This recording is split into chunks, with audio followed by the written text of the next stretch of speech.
ទីក្រុងកោះពេជ្រក្រុងរណបទី1នៅមុនគេនៃរាជធានីភ្នំពេញក៏កើតឡើងពីដីកោះភក់តូចមួយស្ថិតនៅចំណុចផ្ដើមនៃចំណុចប្រសពទន្លេបាសាក់ទន្លេសាបនិងទន្លេមេគង្គដែលតែងផុសឡើងនារដូវប្រាំងនិងលេចបាត់ទៅវិញនារដូវវស្សាប្រៀបបានទៅនឹងត្បូងពេជ្រលាក់លំឡៃដែលមិនទាន់បានច្នៃនៅដើមទសវត្សរ៍ 2000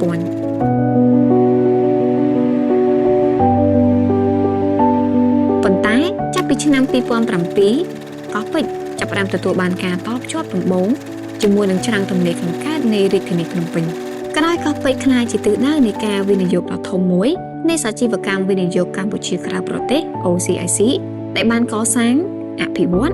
និងប្រែក្លាយកោះពេជ្រក្នុងរយៈពេល 20 ឆ្នាំចុងក្រោយនេះឲ្យក្លាយទៅជាទីក្រុងរណបដ៏ស៊ីវិល័យនិងសំខាន់មួយនៃរាជធានីភ្នំពេញនាសប្តាហ៍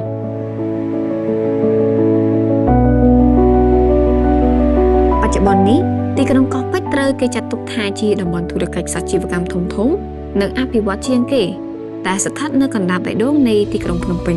ពោរពេញទៅដោយអគារខ្ពស់ៗសាលារៀនអន្តរជាតិអាជីវកម្មគ្រប់មុខកន្លែងកម្សាន្តសួនបៃតងនិងជាពិសេសជាតំបន់លំនៅឋានប្រណិតលំដាប់អភិជន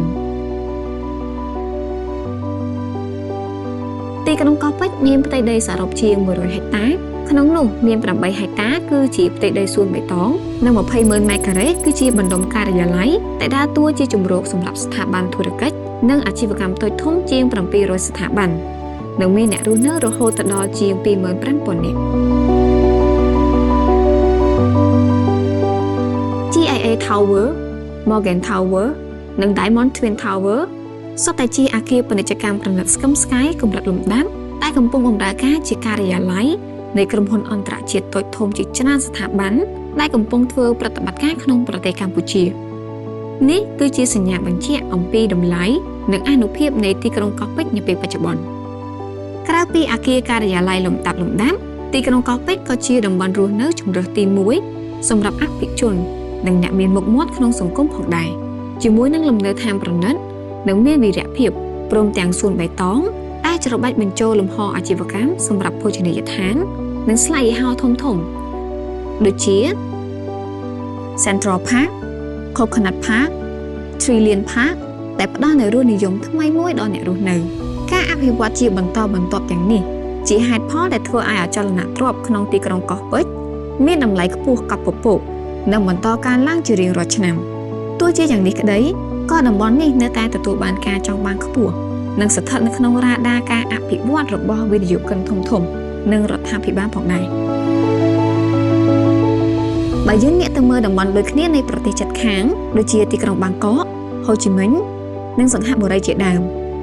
ករណីដែលស្រដៀងគ្នាបំផុតជាមួយនឹងតំបន់ទីក្រុងកោះពេជ្រក្នុងតំបន់ដែលយើងអាចសិក្សាបាននោះគឺដងទន្លេចៅប្រយ៉ានៃទីក្រុងបាងកកដែលជាទីតាំងទាក់ទាញទេសចរនិងវិនិយោគិនជាងគេក្នុងប្រទេសថៃមានអគារខ្ពស់ៗសន្តាគារប្រណិតផ្សារទំនើបកំពង់ផែទេសចរនិងអគារខុនដូបែរទៅទន្លេដែលតម្រៀបតាមដងទន្លេធ្វើឲ្យជួរច្រាំងទន្លេចៅប្រយ៉ាមើលទៅអស្ចារ្យគួរឲ្យប្រាថ្នាចង់រស់នៅដែលយើងអាចប្រមាណមើលពីអនាគតដ៏ស្រស់ត្រកាលនៃទីក្រុងកោះពេជ្រពីតំបន់អភិវឌ្ឍនេះសម្រាប់វិនិយោគិននិងលោកអ្នកដែលយល់អំពីតម្លៃពិតនៃទីក្រុងកោះពេជ្រគឺមិនអាចបដិសេធបានទេថាវាគឺជាតំបន់ដែលមានសក្តានុពលខ្ពស់ជាងគេបើប្រៀបធៀបទៅនឹងតំបន់ផ្សេងទៀតក្នុងរាជធានីភ្នំពេញហើយឱកាសក្នុងការវិនិយោគក៏មិនមានច្រើនដែរថ្មីនេះគម្រោងនៃលេចធ្លោនឹងទទួលបានការចាប់អារម្មណ៍គួរឲ្យកត់សម្គាល់គឺគម្រោង Condo Diamond Bay Garden ដែលគឺជាគម្រោងអភិវឌ្ឍដែលក្រុមហ៊ុន OCIC ផ្ទាល់ផ្ដោតទៅលើប្រណិតភាពគុណភាពនិងភាពចំណេញជូនដល់អ្នកទិញសំណង់សង់ឲ្យ 100% មានទីតាំងយ៉ាងល្អឥតខ្ចោះស្ថិតនៅគល់ស្ពានច្រាំងខាងកើតនៃស្ពានកោះពេជ្រកោះនរាជាចំណុចស្នូលនៃការរីកលូតលាស់ឥតឈប់ឈរអមដោយគ្រឿងបរិក្ខារដ៏ទំនើបហើយអាចចូលរស់នៅបានឆាប់ៗនេះផងដែរលោកអ្នកអាចសាកគិតមើលថាអនាគតនៃទីក្រុងកោះពេជ្រនឹងមានសក្តានុពលបែបណាខ្លះបើតំបន់នេះប្រៀបដូចជាដុំពេជ្រក្នុងចក្ខុវិស័យអ្នកវិនិយោគជាតិនិងអន្តរជាតិជាច្រើនយ៉ាងដូច្នោះ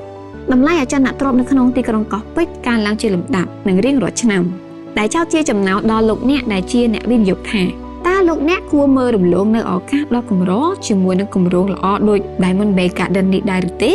បើមានលក្ខខណ្ឌធានាជួលត្រឡប់មកវិញជូនលោកអ្នកក្នុងរយៈពេល10ឆ្នាំដែលមានតម្លៃស្មើនឹង 70% នៃតម្លៃទិញបើសិនជាលោកអ្នកមានចំណាប់អារម្មណ៍ចង់វិនិយោគទៅលើអចលនទ្រព្យណាមួយនៅក្នុងទីក្រុងកោះពេជ្រជាពិសេស Condo Diamond Bay Garden លោកអ្នកអាចតាក់ទងមកកាន់ក្រុមហ៊ុន Pointer តាមរយៈលេខទូរស័ព្ទនៅលើអេក្រង់នេះសម្រាប់ព័ត៌មានបន្ថែមលោកអ្នកក៏អាចចូលទៅកាន់ Telegram ឬគេហទំព័រផ្ទាល់របស់ Pointer ដើម្បីទទួលបានការប្រឹក្សាបន្ថែម